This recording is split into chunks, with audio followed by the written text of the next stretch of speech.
आपके लिए एक वीडियो लेक्चर प्रिपेयर किया गया है जो कि पैरोल पर पैरोल से रिलेटेड है। देखिए, what is parole, define its elements and stages in India. Parole किसे कहते हैं, उसकी आवश्यक तत्व क्या है और उसकी अवस्थाएं क्या है। यानी हम तीन पॉइंट पर बात करेंगे। What is the means about to parole, second what is the essential elements, what is the stages, यानी कि पैरोल क्या है, उसके आवश्यक तत्व क्या हैं, और तीसरा उसकी अवस्थाएं क्या है। Number first, definition of parole. What is the parole. Parole को भिन्न भिन्न कंट्री में भिन्न भिन्न तरीके से बताया गया है।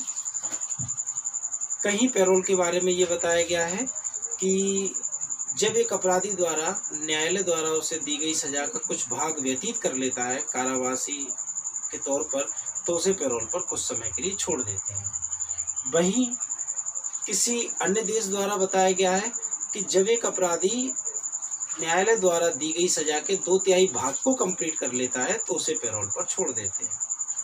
इस तरह भिन्न भिन्न देश में पैरोल दिए जाने की भिन्न भिन्न व्यवस्था है। इसी तरह हमारे भारत में भी पैरोल पर छोड़ने की अपनी एक व्यवस्था है, जिसमें ये बताया गया है कि जब किसी अपराधी ने उसे मिली हुई सज़ा के तौर पर कारावास में जितना समय व्यतीत किया है और बाकी जो शेष भाग बचा हुआ है, उस शेष भाग से ज़्यादा का पैरोल नहीं दे सकते। उदाहरण के तौर पर मान लीजिए 5 ईयर का उसे पनिशमेंट मिला है, 3 ईयर उसने कंप्लीट कर लिए हैं, तो 2 ईयर बचे हैं, यानी 2 साल से ज़्यादा का पैरोल उसे नहीं दे सकते हैं किसी भी कंडीशन में।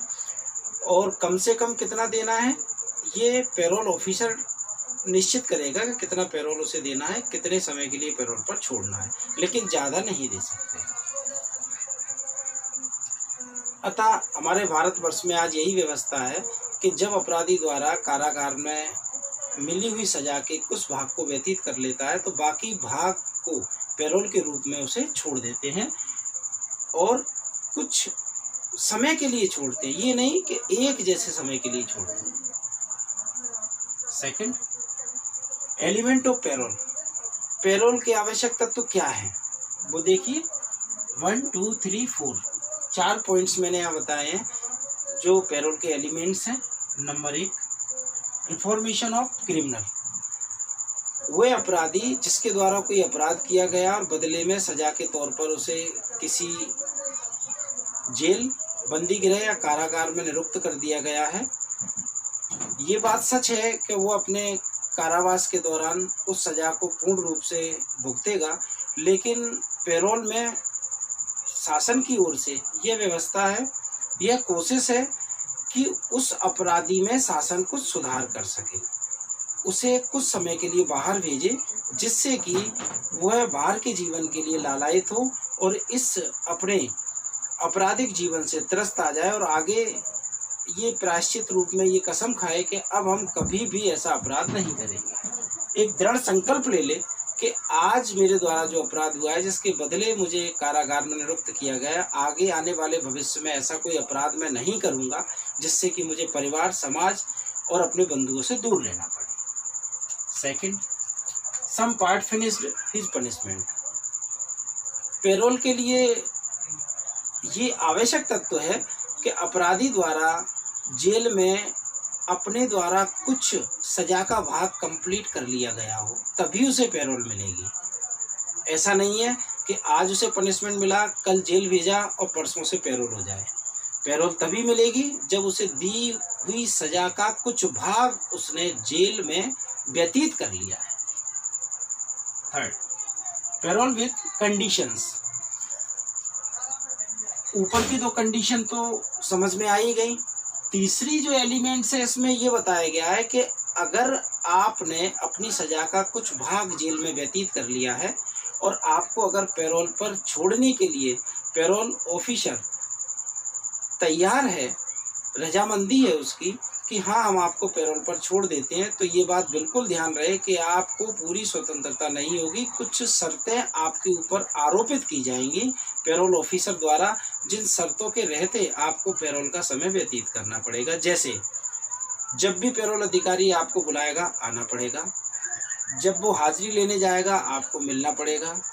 उन्होंने अगर अंकुश लगाया है कि जिले की सीमा के बाहर नहीं जाएंगे, देश की सीमा के बाहर नहीं जाएंगे, राज्य की सीमा के बाहर नहीं जाएंगे, अर्थात कहने का तात्पर्य ये है कि वे शर्तें जो पैरोल अधिकारी द्वारा आपके ऊपर अधिरोपित की गई हैं, आपको उन शर्तों को मानना होगा, तभी आपकी पैरोल मंजूर होगी, अन्यथा नहीं। और अगर मंजूर कर दी गई है और आपने शर्तों की अवहेलना की है तो आपकी पैरोल बंद कर दी जाएगी, आपको वापस कारागार में भेज दिया जाएगा।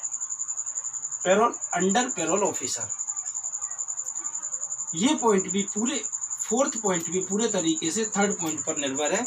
जैसा कि मैंने पीछे बताया है कि आपको उन सभी शर्तों को मानना पड़ेगा जो पैरोल अधिकारी ने आपके ऊपर आरोपित की हैं। यहाँ भी वही बात है कि आपको पूरे तरीके से पैरोल ऑफिसर के अंडरटेकिंग रहना पड़ेगा। एज यूजुअल उनकी गाइडलाइंस फॉलो करना पड़ेगी, अदरवाइज आपका पैरोल निरस्त कर दिया जाएगा और आपको जेल भेज दिया जाएगा।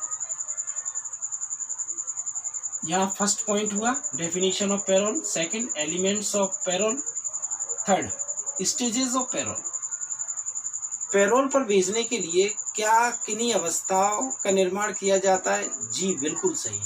पैरोल पर भेजने से पहले पैरोल ऑफिसर कुछ अवस्थाएं निर्मित करते हैं, उन अवस्थाओं से आपको गुजरना पड़ता है। Number first, preparation. Parole officer द्वारा प्रिपरेशन कराई जाती है कैदियों को। कुछ कैदियों को चुनेंगे वो, उन कैदियों में मानसिक रूप से ये भावना उत्पन्न करेंगे कि आपको हम पैरोल पर बाहर भेज रहे हैं, ऐसा ना हो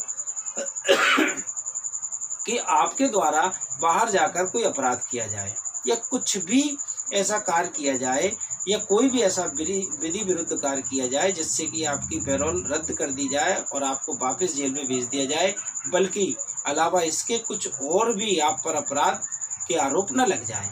तो आपको मानसिक रूप से पैरोल अधिकारी द्वारा तैयार किया जाएगा। It is a preparation.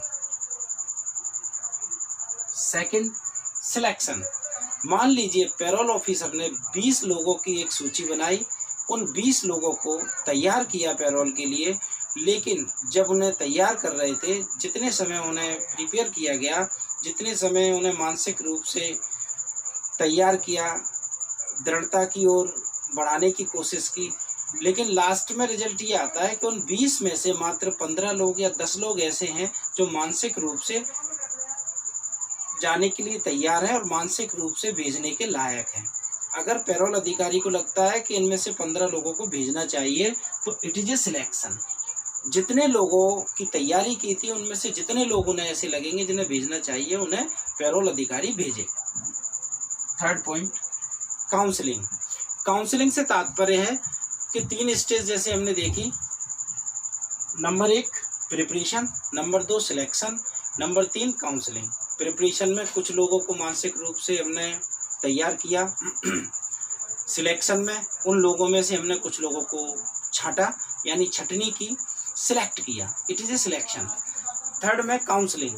अब जिन लोगों को हमने पैरोल पर भेजा है, भेजने के लिए तैयार है, हम उन्हें पैरोल पर भेज देंगे एक निश्चित समयावधि के लिए, कितने समय के लिए आप बाहर रहेंगे, लेकिन शर्तें, जब हम बुलाएंगे आपको मिलना होगा, जब वापस बुलाएंगे आपको आना होगा, हमारी सभी शर्तों का पालन आपको करना होगा।